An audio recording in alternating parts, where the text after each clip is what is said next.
Hey, what it do, y'all? It's your boy E2 Blue coming back at you again on this Monday. There is no more victory nor hangover Mondays because we are out of it. I looked at some of the playoff games this past weekend. It was all right. The Browns won. They knocked off the Pittsburgh Steelers. Yeah, they knocked off the Steelers. Um, the Ravens beat the Titans.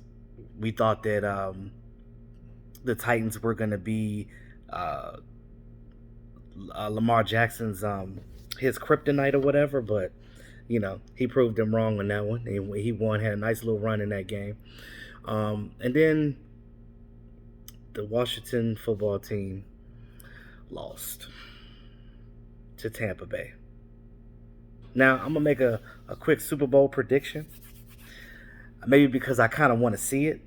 I want to see I want to see the Buccaneers go against the Chiefs in the Super Bowl. I think a Buccaneer Chiefs Super Bowl would be really good. Let me know what y'all think about that.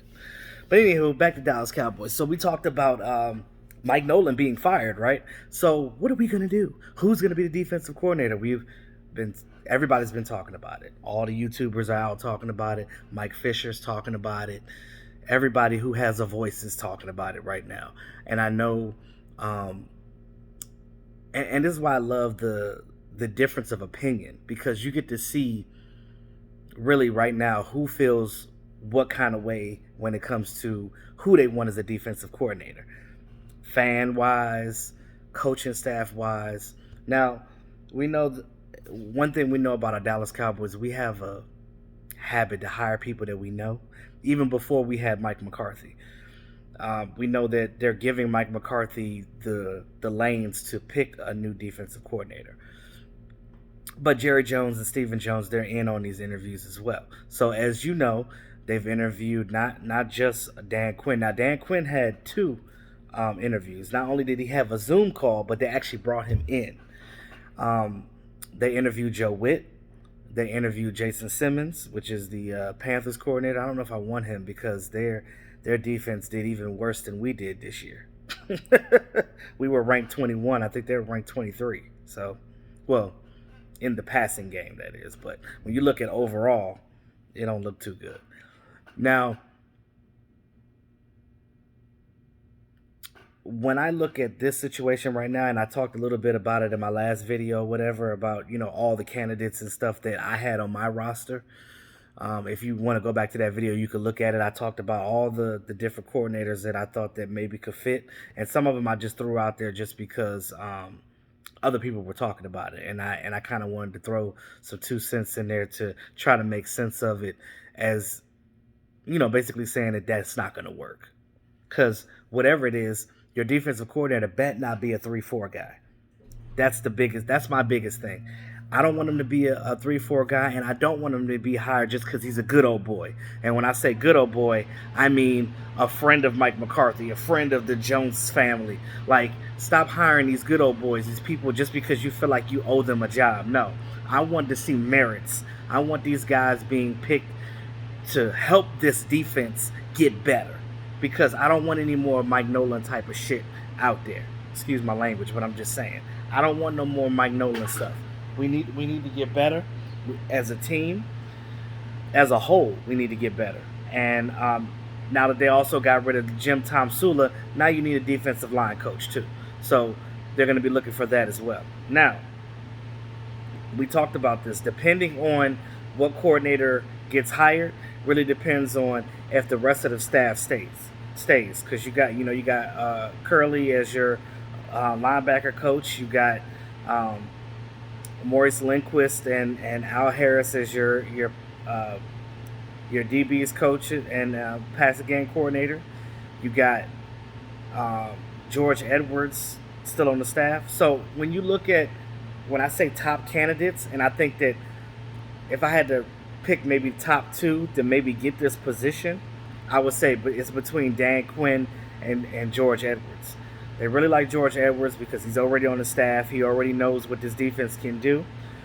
He's a 4-3 guy. He worked under Mike Zimmer, so and Mike Zimmer has, been with the Joneses, so he has ties to the Dallas Cowboys in that aspect. So um, then you look at Dan Quinn. Dan Quinn um, didn't do too well as a head coach, but he was a good defensive coordinator when he had that Seattle Seahawks Legion of Boom defense. Um, he's had two Super Bowl appearances. And I'm gonna say this just like how my man Vash Lombardi, shout out to Vash Lombardi. Hey man, hey fam, just be better than Mike Nolan. In the words of my man Vash Lombardi, hey fam, just be better than Mike Nolan. That's all I ask you to do. Come in here and be better than what we had. Don't come in here trying to change this defense to doing stuff that they're not comfortable with or do stuff that they don't do. And I think that Dan Quinn kind of runs his defense kind of like how Rod Marinelli did, but in a more uh, new age way. Because we know that the issue wasn't Marinelli's defense; it was how he was running it. He was running it very old school.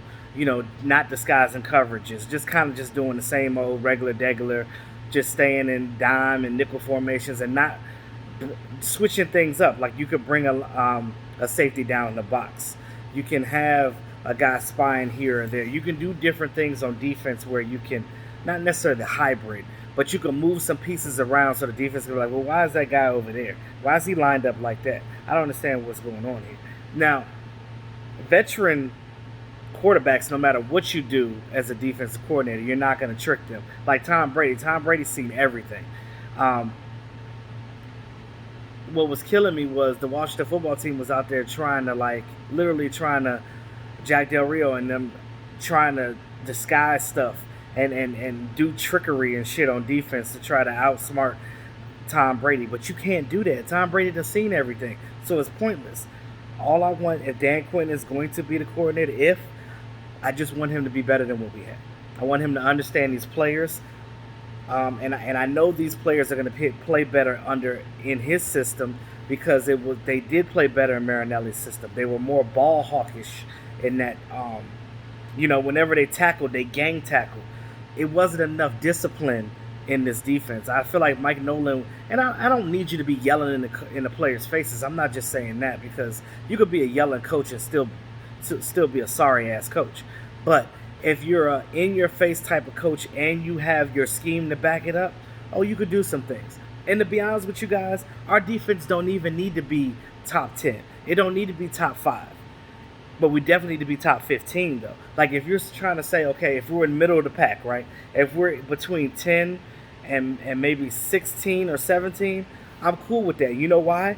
Because when your defense is doing that and your defense is getting takeaways and they're getting stops, it helps your offense get better field position. You get turnovers and takeaways, and then your offense can function more. You get the ball more. The offense can utilize more things in the passing and the running game, and it's going to throw the other team off so bad because they feel like they can't do nothing on offense, and then they're not going to stop you on defense. So it just helps the team overall. I had people in the chat box try to argue with me up and down about how we don't need a defense and we don't need this. That's asinine. If you have Dak Prescott back there, I don't care what quarterback you have. If your defense is trash, it's going to be like how when Dak was trying to throw for 30 points a game and getting 400, 500 yards a game but still losing because your defense is not stepping up. Your defense wins championships. And it's in the trenches, and your defense has to do their job, period. So if Dan Quinn's going to be the guy, if he comes in here, I'm cool with it. I don't have no issue with it. If they choose George Edwards, I'm cool with that too. Those are the top 2 candidates right now. I know that they hired Joe Witt, but I feel like Joe Witt doesn't have the experience. Joe Witt's never been a defensive coordinator. Although he's been under Mike McCarthy over there for 9-10 years, I feel like he's inexperienced. Now, what you could do is there's ties between these guys. Remember, they were both with the Falcons. So I think that what you could do is, even if you hire Dan Quinn as your defensive coordinator, you can still bring in Joe Witt That is if he doesn't go back to the Falcons, and I'm gonna explain that in a second. So you can take Joe Witt with Quinn, not trying to take the whole Falcons coaching staff because that's not smart. But if you take those two guys, you got Quinn as your defensive coordinator, and you make him maybe the DB's coach, and you drop either Al Harris or Maurice Lindquist, and put him at that position to groom him. And then hopefully when Dan Quinn moves along later, you can put Joe Witt there. I mean, that's just a thought. But my whole thing is this. I think that Joe Witt actually might, since they know that Joe Witt been interviewing with the Cowboys, I think that if Raheem Morris, because he got the interim coaching position with the Falcons, if he continues to be the coach with the Falcons, I can see him bringing Joe Witt back and being like, "Yo, Joe, don't go to Dallas, bro. I'm gonna go ahead and make you the defensive coordinator here with the Falcons because you were already here. I'm gonna just give you, a raise and resign and rehire you as a defensive coordinator." So if that's the case, if he gets offered a D coordinator job with the Falcons, he might just stay with the Falcons. Who knows? But those are just some scenarios I'm trying to bring to y'all attention because I try to be different with my stuff because I kind of I be all day at work just thinking about stuff like this about what I want to talk about with you guys. But let me know what you guys think about that. I think those are the top two candidates though: George Edwards and Dan Quinn, and then of course Joe Witt is right there behind them. So with that being said, y'all, let me know what y'all think. What do you want as a defensive coordinator? Who do you want as your next defensive coordinator? Now, I do want Sean Lee as a linebackers coach if he does retire this year, but it's neither here nor there. But it's your boy E2 Blue, always keeping it real. Talk to y'all later.